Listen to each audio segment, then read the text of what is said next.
Arthur Leywin n'était pas un garçon ordinaire. Il portait en lui l'âme du roi Grey, réincarné dans un monde débordant de magie.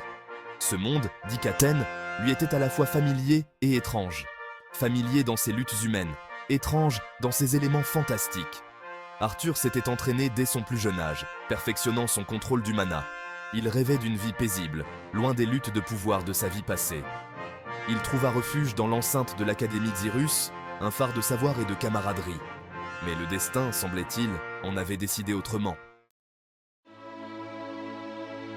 L'atmosphère au manoir Elstea crépitait d'une énergie joyeuse. Des rires fusaient à travers les couloirs. C'était une nuit de célébration, un moment pour se réjouir des exploits des élèves de l'Académie. Arthur, entouré de ses amis, s'accorda un moment de répit. Il partagea des histoires, des rires et de paisibles moments de réflexion avec Tessia, sa plus proche compagne. Pourtant, sous la surface de la gaieté, un soupçon de malaise persistait dans le cœur d'Arthur. Hélène Shard, la relique consciente résidant en lui, fit écho à son inquiétude. Une tempête se préparait, prévint-elle. Une obscurité approchait de leur havre de paix. Les festivités se poursuivaient, inconscientes du danger imminent. Mais Arthur ne pouvait chasser ce sentiment de terreur. Il s'excusa, cherchant un moment de solitude. L'air nocturne était chargé d'anticipation. Le vent portait des murmures, trop faibles pour être discernés, mais lourds de malice. Arthur ferma les yeux, tendant ses sens. C'est alors qu'il la sentit, une ondulation dans le tissu de la réalité, un tremblement d'obscurité approchante. Son cœur battait à tout rompre. La prémonition n'était plus un murmure, mais un rugissement. Ses amis, sa maison, tout ce qui lui était cher était en danger. La nuit vola en éclats. Un rugissement assourdissant déchira l'atmosphère festive, réduisant au silence la musique et les rires. Le sang d'Arthur se glaça. Ce n'était pas une attaque ordinaire. Du ciel, une silhouette grotesque descendit sur l'Académie. Ses yeux flamboyaient d'un feu impie. Sa gueule était un abîme béant de dents et d'ombre. La panique s'empara des étudiants et des instructeurs en pleine fête. L'atmosphère festive s'évapora, remplacée par une peur primitive. L'entité monstrueuse déchaîna une vague de puissance brute. Les murs s'effondrèrent, le sol trembla, et des cris percèrent la nuit. L'Académie Xyrus, autrefois symbole d'espoir et de savoir, était assiégée. Au milieu du chaos, une silhouette de lumière émergea. Elijah Knight, la célèbre lance de Dikaten, affronta de front l'attaquant monstrueux. Sa lance, embrasée d'une énergie radiante, heurta les griffes de la créature. La force de leur collision envoya des ondes de choc dans l'air.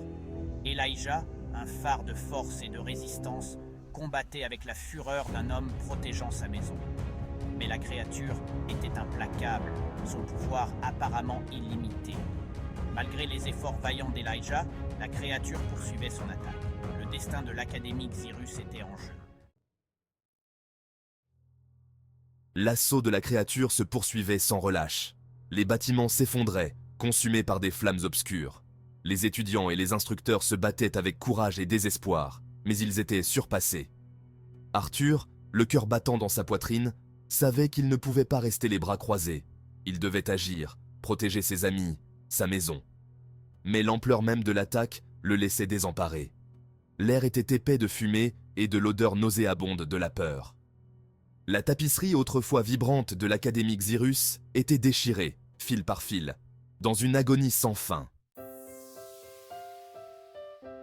La peur menaçait de consumer Arthur, mais il la repoussa. Il n'était pas le roi Grey réincarné pour rien. Il avait le devoir de protéger ceux qui lui étaient chers. Il puisa dans son mana, sentant sa chaleur familière parcourir ses veines. Il devait rejoindre ses amis, les aider à fuir ce carnage. Chaque seconde comptait. Le poids de la responsabilité pesait sur lui, plus lourd que jamais. Mais Arthur refusait de céder. Il ne laisserait pas cette nuit être la fin. Une course contre la montre, à la recherche de réponses parmi les ruines. Arthur courait, son cœur battant la chamade, chaque pas résonnant comme un écho de désespoir dans ce paysage apocalyptique. Le monde autour d'Arthur était un tourbillon de feu et d'ombre. Les flammes léchaient les bâtiments, transformant la ville en un enfer incandescent. Il esquivait les débris qui tombaient, ses sens en alerte maximale. Chaque mouvement était une danse avec la mort, chaque respiration une lutte pour la survie. Il pouvait entendre les cris de terreur de ses camarades étudiants, leur voix se mêlant au rugissement des flammes. Leurs visages déformés par la peur hantaient ses pensées. Les chocs désespérés de la magie contre les ténèbres qui s'abattaient sur eux. Il devait trouver Tessia, sa lumière dans cette obscurité. Sylvie, ses amis. Ils étaient sa priorité. Leur sécurité était tout ce qui comptait pour lui en ce moment. Mais alors qu'il cherchait, une question glaçante résonnait dans son esprit. Pourquoi cette attaque? Quel était le but de cette destruction insensée? Qui étaient ces assaillants? Leurs silhouettes sombres se fondèrent dans le chaos, ajoutant à l'énigme. Et quel était leur mobile? Qu'est-ce qui pouvait motiver une telle violence, une telle cruauté? Les réponses, il le savait, étaient cruciales. Elles détenaient en la clé pour comprendre et peut-être arrêter cette folie. Mais pour l'instant, la survie était primordiale. Chaque seconde comptait, chaque décision pouvait faire la différence entre la vie et la mort. Arthur devait rester concentré, déterminé à sauver ceux qu'il aimait. Le véritable coup du pouvoir, le sacrifice et la perte, c'est une leçon que peu apprennent sans douleur. Le cœur d'Arthur se serra lorsqu'il tomba sur une scène d'une tristesse inimaginable. Les ruines autour de lui semblaient murmurer des histoires de souffrance et de désespoir. Un jeune étudiant, à peine assez âgé pour se raser, gisait immobile au milieu des décombres. Ses rêves et ses espoirs, maintenant réduits à néant. Ses yeux, autrefois remplis de l'émerveillement de la jeunesse, étaient maintenant vides et fixes. Une vie pleine de promesses, brutalement interrompue. Il avait déjà été témoin de la mort dans sa vie passée en tant que roi Grey. Mais chaque perte semblait plus lourde que la précédente. Mais cette perte, cette tragédie insensée, le toucha profondément. Il se sentait impuissant face à l'injustice de ce monde cruel. C'était un rappel brutal de la fragilité de la vie, de la menace omniprésente dans leur monde. Chaque coin d'ombre cachait un danger potentiel. Il réalisa que le véritable coût du pouvoir ne se mesurait pas toujours à la force ou à l'habileté. C'était un fardeau invisible, pesant sur les épaules de ceux qui osaient rêver de grandeur. Il se mesurait aux vies perdues, aux avenirs anéantis. Chaque tombe, chaque mémorial était un témoignage silencieux du prix à payer pour le pouvoir. Arthur savait qu'il devait continuer, malgré la douleur et la perte. Car c'était seulement en avançant qu'il pourrait honorer ceux qui étaient tombés et espérer un avenir meilleur. Un monde au bord du gouffre, la fragilité de la paix. Alors que l'aube pointait, peignant le ciel de teintes de tristesse, la véritable étendue de la dévastation apparut dans toute son horreur. L'académie Xyrus, autrefois symbole d'espoir, était en ruine. La forêt environnante, autrefois grouillante de vie, était meurtrie et en flammes. L'attaque contre Xyrus était un rappel brutal de la fragilité de la paix. C'était un signal d'alarme, une leçon brutale que même dans un monde de magie et de merveilles, les ténèbres rôdèrent toujours, attendant leur heure pour refaire surface. Le monde retenait son souffle, incertain de ce que l'avenir lui réserverait. Le commencement après la fin, une promesse d'espoir et un avenir incertain. Dans ce monde où la magie et la réalité se rencontrent, chaque lever de soleil apporte une nouvelle chance, une nouvelle promesse.